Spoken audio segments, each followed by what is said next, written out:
आपने कभी यक्षिणी का नाम सुना है? जी हाँ दोस्तों, यक्षिणी वही यक्षिणी जो बहुत ही प्रचलित है अपने नामों से, जिनके अलग अलग नाम के सेट्स हैं, लेकिन कहा जाता है यक्षिणी को अगर अपने बस में कर लिया जाए, कोई अच्छा इंसान जिसकी थिंक अच्छी है, अगर यक्षिणी को अपने बस में कर ले अपनी साधना से, तो यक्षिणी उसकी पूरी जिंदगी बदल सकती है। और वहीं अगर कोई खराब बंदा यक्षिणी को अपने बस में करके उससे गलत काम करवाए और यक्षिणी उसके साथ एक ऐसा हाल करती है उसका कि उसकी 7 पीढ़ी को भुगतना पड़ता है। तो आज की स्टोरी हमारी मेरे दोस्त के ताऊ जी के पापा के साथ हुई थी। तकरीबन 2006 के लगभग टाइम था, नवंबर का समय था।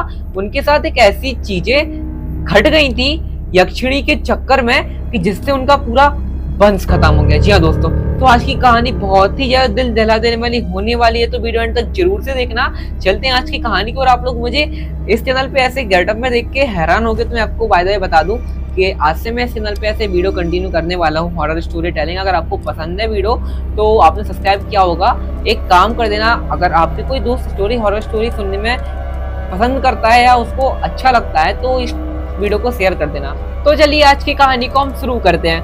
तो आज की कहानी की शुरुआत होती है मिनिमम हमारे 2016 के टाइम पे।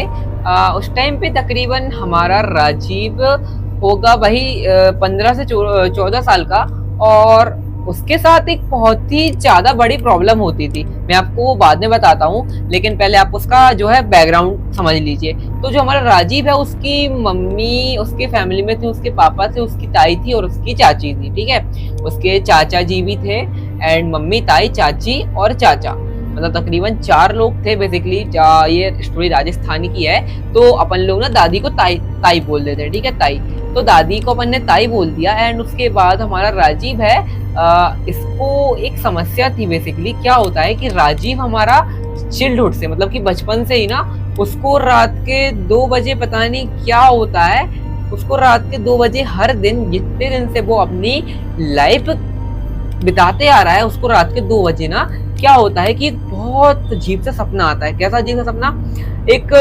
एक लड़की है, वो उसके सपने में आती है। बहुत ऐसे सुंदर सी लड़की, आप समझ सकते हो, बहुत सुंदर सी लड़की, जो कि रेड साड़ी में बहुत ही ज्यादा ऐसे सवर के आती है।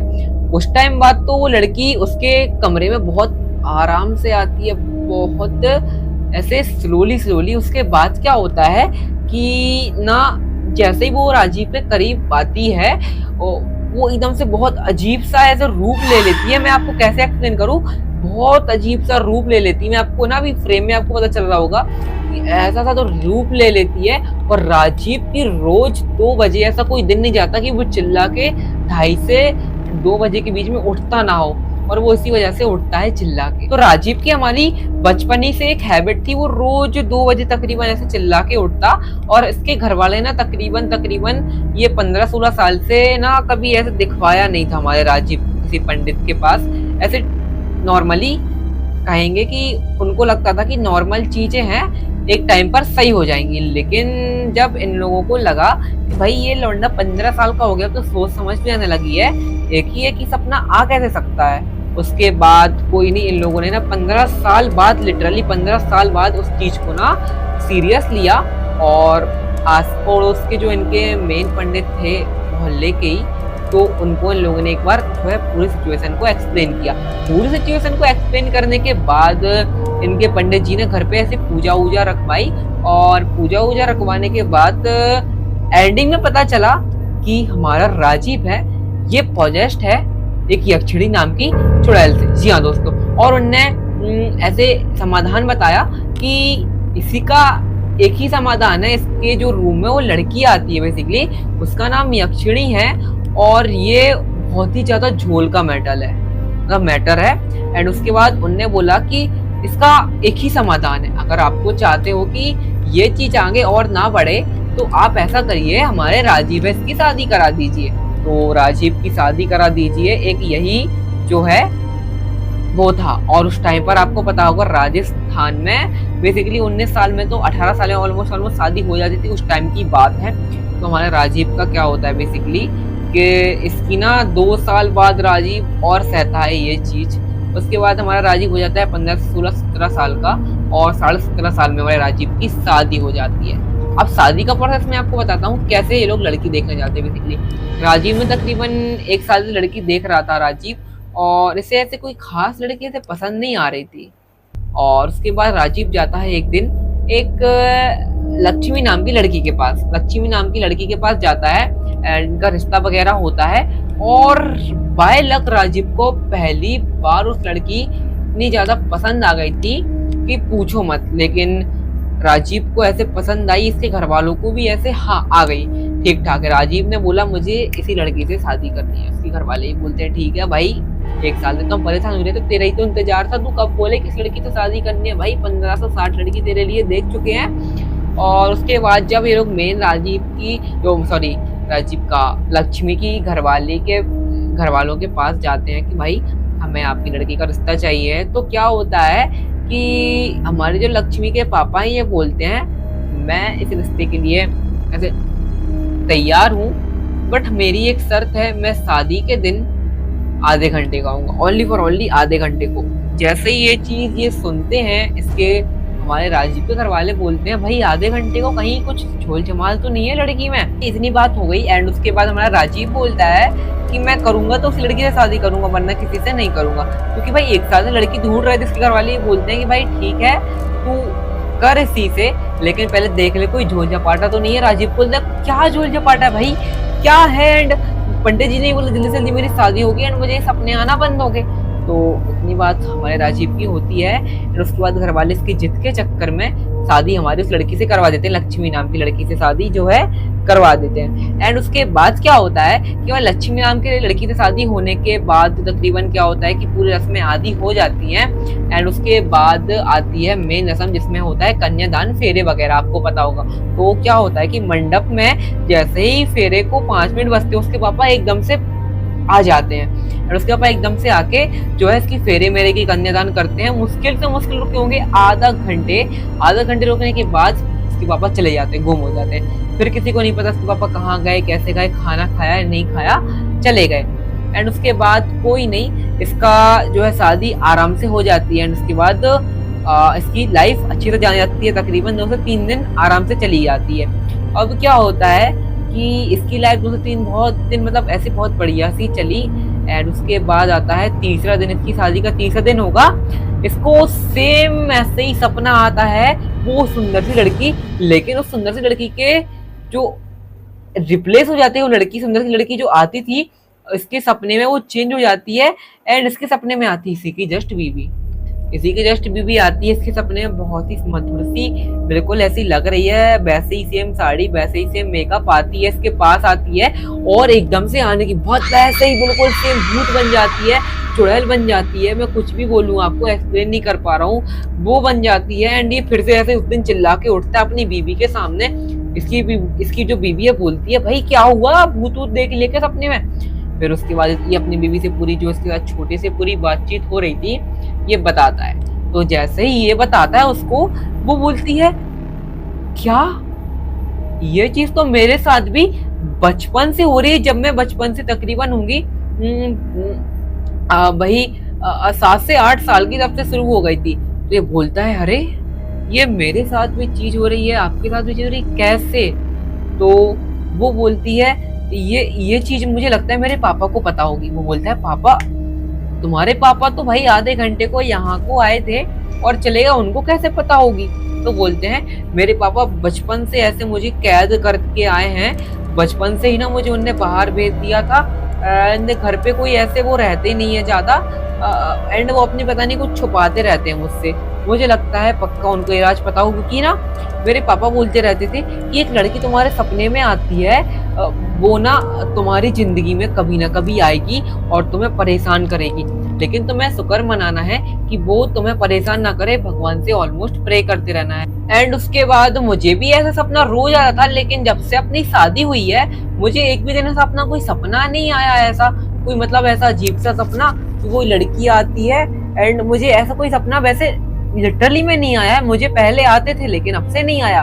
फिर बोलता है ऐसा हो कैसे सकता है यार, उसके बाद ये बोलता है कि अगर तुम्हारे पापा को सच्ची में ये चीज पता है तो हम कल ही जाएंगे तुम्हारे पापा के पास और ये पूरी घटना की ना जानकारी लेंगे कि ये हो क्या रहा है हमारे साथ। एंड उसके बाद होती है ये सो जाते हैं एंड सुबह 6 बजे अपने घर पे कुछ ना बता के ये निकल जाता अपने मायके के लिए। अब जैसे ये 2-3 घंटे ट्रेवल करके अपने मायके पे पहुंचा है एंड उसके बाद मायके पे पहुंचने के बाद तकरीबन ये अपने गांव से इसके पापा थोड़ी दूर को रहते थे, तो ये अपने पापा की जो है एक अच्छा सा महल सा है, मतलब इतना बड़ा भी नहीं है लेकिन हाँ घर अच्छा खासा है। उधर जाते हैं, गेट खटखटाते हैं, वो तकरीबन ये 5 से 10 मिनट गेट खटखटाते हैं लेकिन कोई अंदर से निकलता ही नहीं है। लेकिन उसके बाद ये इनकी लड़की बोलती है पापा गेट खोलो, तो उसके पापा पता नहीं एकदम से तुरंत गेट खुल जाता है। उसके पापा आते हैं और बोलते हैं अरे मतलब शौक हो गए, ठीक है, अरे तुम लोग यहाँ क्या कर रहे हो भाई तुम लोग।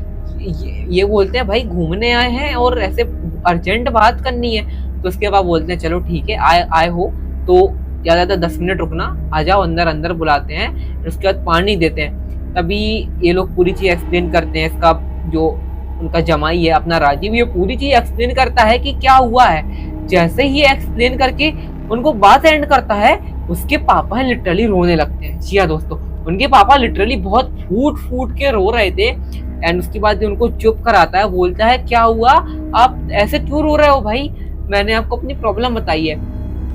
तो उनके पापा बोलते हैं आज की बात नहीं है ये, आज से तकरीबन 10 साल पहले मैं इस गांव का सरपंच हुआ करता था।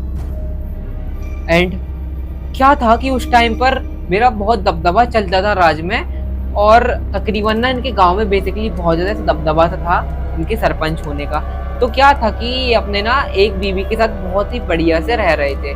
तो कुछ नहीं, एक दिन क्या होता है, रात के 2 बजे ना इनका एक अगले गांव में फंक्शन था और इनको ऐसा गेस्ट बुलाया हुआ था, ये अटेंड करते हैं अपनी फैमिली से। उस टाइम पे ना ऐसे कोई गाड़ी नहीं हुआ करती, सरपंच थे लेकिन 2 ही पैदल जाया करते थे। उस टाइम पर ऐसी कोई गाड़ी नहीं हुआ करती थी। तो कोई नहीं, ये निकल गए पैदल रात के 8 बजे और इनको आते आते बज गए रात के 2। एंड उसके बाद जब ये टाइम पर गौर करते हैं तो इनके रात के तकरीबन 2 बजे थे और उस गांव से इस गांव का रास्ता बहुत दूर था, तकरीबन होगा 4 किलोमीटर। एंड ये अपनी बीबी, एक बच्चा जिसको गोदी में लिए हैं, वो आ रहे हैं। तकरीबन 2 किलोमीटर तक तो ये आए हैं, बहुत आराम से अपना बच्चा लिए थे ये अपने हाथ में। लेकिन 2 किलोमीटर बाद इनकी पीठ में दर्द होने लगता है तो अपनी बेबी को बच्चा थमा देते हैं एंड उनकी बेबी अब चलने लगती है। तो अब क्या होता है, तकरीबन ये चलते जाते हैं 2 से 4 मिनट चलते ही हैं, एक नॉर्मली एक पेड़ आता है जो कि बहुत ऐसे बड़ा सा था। एंड उसको जैसे ही पेड़ को क्रॉस करते हैं, देखते हैं इनकी बीवी चल रही है, ये थोड़ी आगे चल रही है। बेसिकली आपको पता होगा कि पहले टाइम के मर्द जो थे वो अपनी बीबी से थोड़ी आगे चलते थे, पता नहीं क्यों, लेकिन ऐसी रस्म थी, उनकी बीबी साथ में नहीं चलती थी। तो अपनी बीबी से आगे चल रहे हैं, उसी टाइम थोड़ी आगे गई है, एकदम से इसकी बीबी की आवाज आती है चिल्लाने की। जैसे ही इनकी चिल्लाने की आवाज सुनते हैं, क्या देखते हैं भाई कि इनका बच्चा एक आदमी लेके बहुत दूर निकल गया है, इनकी बीबी चिल्ला ही रही है। उतने में जाते हैं दौड़ के, उस आदमी के पीछे जा ही रहे हैं, वो आदमी एकदम से अंधेरे में गुम हो जाता है। एंड उसके बाद गुम होता है, इसकी बीबी तो रोने लगती है भाई। जैसे ही इसकी बीबी रो रही है, ये उनको पहले चुप कराता है ऐसे और बोलता है कि मुझे पता ही है किसने किया है। ये तुरंत जाते हैं गांव में और बोल देते हैं कि जो गांव के बाहर एक तांत्रिक रहता था वो मेरे बच्चे को उठा के लेके गया है, जो भी उसे मेरे सामने जिंदा मतलब इतने मार के अधमरा करके मेरे घर में या महल में प्रस्तुत करेगा, मैं उसको इतना इनाम दूंगा। और बाय लक तकरीबन 4 दिन बाद एक आदमी उसको अधमरा करके उनके पैर में डाल देता है। उसके बाद कुछ नहीं, ये उसको इतना मारते मार देते हैं। जैसे ही वो मरने वाला होता है, क्या करता है कि वो ना बोलता है कि मैं तांत्रिक हूँ, तुम्हें जैसे कि पता है मैंने तुम्हारे साथ तुम्हारी 4 बच्चों की बलि दे दिया। जैसे ये सुनती है इसकी बीवी तो रोने लगती है और ये बोलता है मेरा बच्चा मर गया है, और बोलता है कि तुम मुझे भी मार दोगे, मुझे ऐसा कोई फर्क पड़ने वाला नहीं है, मैं मर के भी तुम्हारा वंश खत्म कर दूंगा। तो जैसे ही मरने वाला होता है, मैंने आपको बताया, वो उसको श्राप दे देता है। एंड उसके बाद कुछ नहीं, इसके पापा की 4 महीने बहुत अच्छे से चलती है, इनकी एक बच्ची होती है तकरीबन 9 महीने बाद।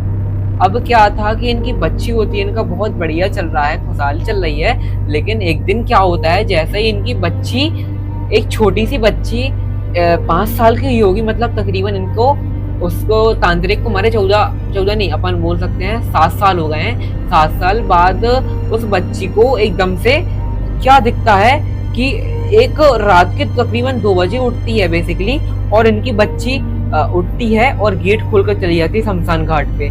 जैसे ही इतनी बात हुई है, इसके पापा उठते हैं रात के 2 बजे चेक करने के लिए उस दिन, एंड इसकी जो लक्ष्मी है बेसिकली वो नहीं थी, लक्ष्मी नाम की लड़की वो उधर उसकी बेटी नहीं थी। और जैसे ही सरपंच जी देखते हैं ये चीज, वो शौक हो जाते हैं और पूरे गांव में हवा करवा देते हैं, कहाँ गई मेरी भाई 7 साल की लड़की। और पूरे गांव में जब ढूंढते हैं तब पता चलता है कि इनकी लड़की जो है ग्रेव यार्ड या फिर अपन लोग बोल सकते हैं शमशान घाट पर खड़ी है, एक टक किसी को देख रही है। जैसे ही सरपंच जी को ये पता चलता है, वो तुरंत जाते हैं एंड पूरी चीजें कर देते हैं, उस बच्ची को मतलब अच्छे से सुरक्षित कर देते हैं, मतलब पूरी घर पे लाते हैं, उससे पूछते हैं चीजें। तो वो बताती है कि मेरे घर पे मुझे ना एक आंटी दिखी थी, बहुत ही सुंदर सी आंटी थी, और वो मुझे पता नहीं कैसे अपने बस में, या फिर मैं उनसे ऐसी इंटरेक्ट हो गई कि वो मुझे ग्रेवयार्ड ले गई। अब इतनी बात इनके सरपंच जी ने सुनी और उन्होंने सोचा ये ना मुझे कुछ अलग मैटर लग रहा है। मतलब बेसिकली उनको लगा किसी नजर लग गई है, मेरे पास इतना पैसा है, किसी ने नजर तो नहीं लगा दी। इस वजह से वो सी कि अगले दिन निकल गए पंडित जी के पास। पंडित जी के पास निकले और उनने पंडित जी को पूरी बात एक्सप्लेन की। जब पंडित जी को उनने पूरी बात एक्सप्लेन की, तब पंडित जी ने पूरी चीजें देखी और बताया कि इसके पीछे यक्षिणी का राज है। जी हाँ दोस्तों, इसके पीछे एक यक्षिणी का राज है और वो इसे मारना चाहती है। जैसे ये चीज सुनते हैं इसको ना, वो बहुत पुराने तांत्रिक की बात याद आती है। ये पूरे पंडित जी को उसकी पूरी बात बताते हैं। तो उसके बाद ये क्या देखते हैं पंडित जी कि नॉर्मल सी एक लड़की है, इसके अंदर ना उनको एक छवि दिख रही है, ये अपनी लक्ष्मी इसके अंदर।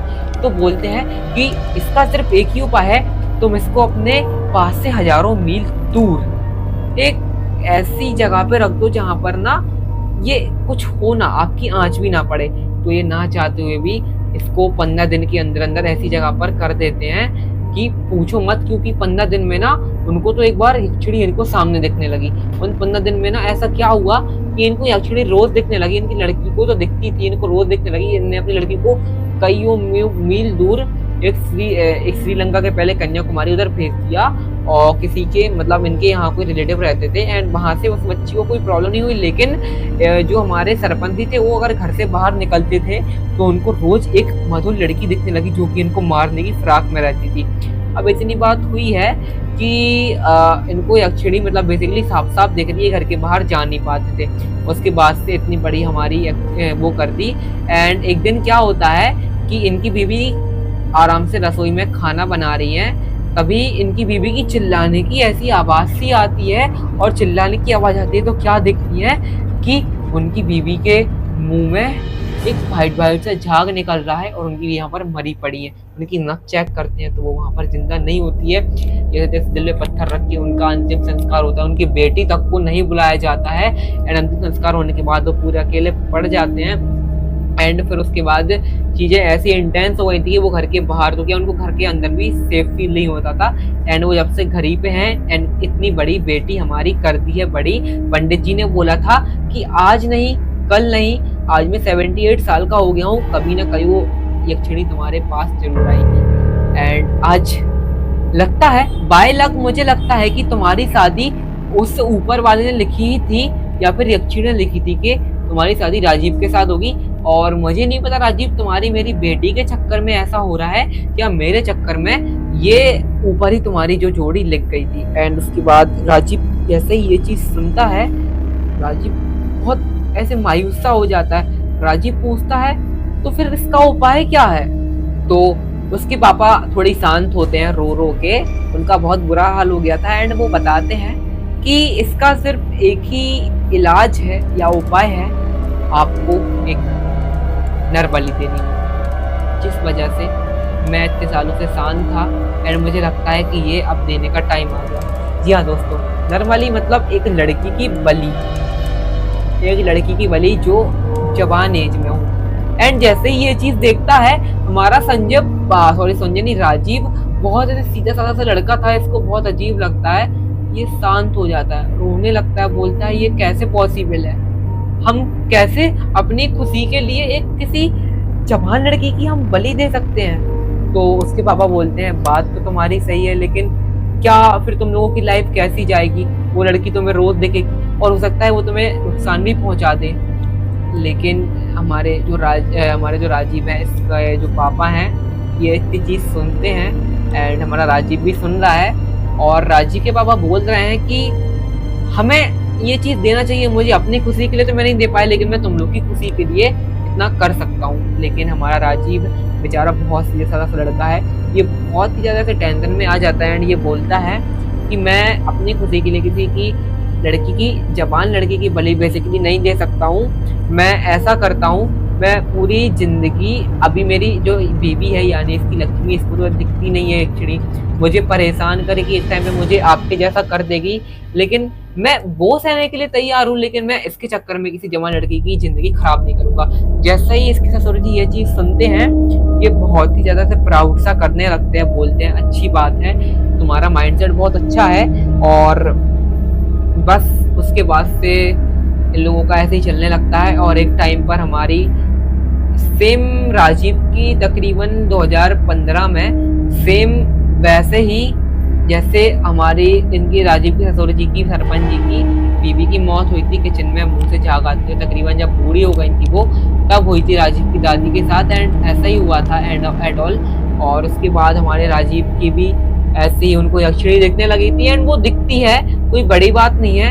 एंड हो रहा है इनकी वंश के साथ अभी प्रेजेंट टाइम में, तो मेरा दोस्त इनके वंश का है लेकिन वो दूर का वंश का, जिस वजह से उसको एक्चुअली ने कुछ ऐसा किया नहीं है। इनका वंश बेसिकली खत्म हो गया है क्योंकि उनकी लड़की हुई थी, लड़की के बाद इनका वंश का भी चला नहीं, उस लड़की की भी मृत्यु हो गई 2023 के एंडिंग में। एंड अब इनके वंश से कोई ऐसे एग्जिस्ट नहीं करता है। इस कहानी से हमें ये सीख मिली कि हमें यक्षिणी या फिर और किसी पैरानॉर्मल एक्टिविटीज से ऐसे बच के रहना चाहिए। नजर लगाने वाले नगा देते हैं, हमें कुछ ऐसी गलती नहीं करनी चाहिए। सरपंच जी ने ऐसी गलती करी थी जिस वजह से उनकी संतान को ये चीज भुगतनी पड़ी, उनका वंश खत्म हो गया। तो आज की कहानी आपको कैसी लगी? आज की कहानी आपको अच्छी लगी तो वीडियो को लाइक कर दे, चैनल को सब्सक्राइब कर देना। ये मेरा मेल, अगर आपको आपके पास भी और स्टोरीज हैं तो मुझे आप भेज सकते हो ईमेल पे, मैं सबकी स्टोरी कवर करूंगा। तो लाइक कर देना, वीडियो को सब्सक्राइब कर देना। मिलते हैं किसी और स्टोरी में, तो tata bye bye, see you.